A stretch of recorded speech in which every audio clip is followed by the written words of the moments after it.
invasive European green crab invaded the North American continent in 1817. So it's been here for quite some time. But we're more concerned about this invasive species now than we have previously been because they actually seem to be thriving in the warming Gulf of Maine.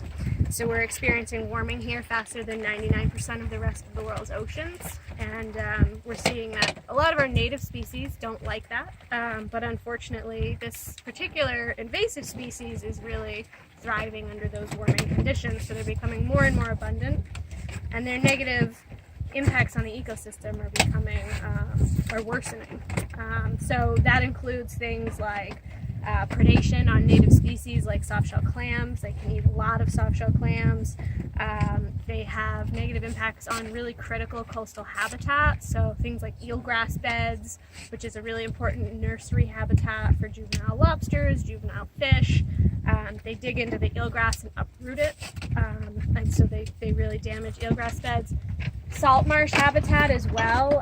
So if you look at salt marshes, you can often see these sort of eroded banks, and that's generally due to the green crabs burrowing into the bank and actually destabilizing it and causing the salt marsh to erode into the ocean, which is, very harmful because that's a very critical habitat, not just for, species that live there, but also it's a buffer from the sea. It's a buffer for storm surges, really important for water remediation.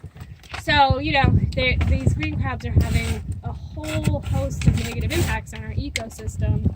So what we're trying to do is find some creative ways to take them out of the environment, and we think that fishery development is one of those ways. So developing market products, things that people want to create demand for this species, and then in turn create a fisheries resource for fishermen.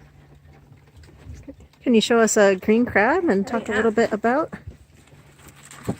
So, I've got a couple here.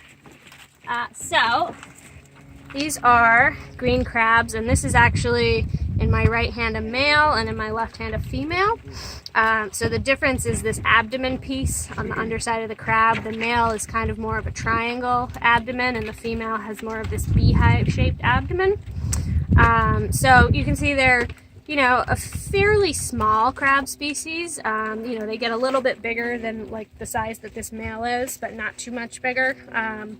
So one of the issues is that traditional fisheries like a picked meat fishery are not really possible with this species because of its small size. It's difficult to extract the meat.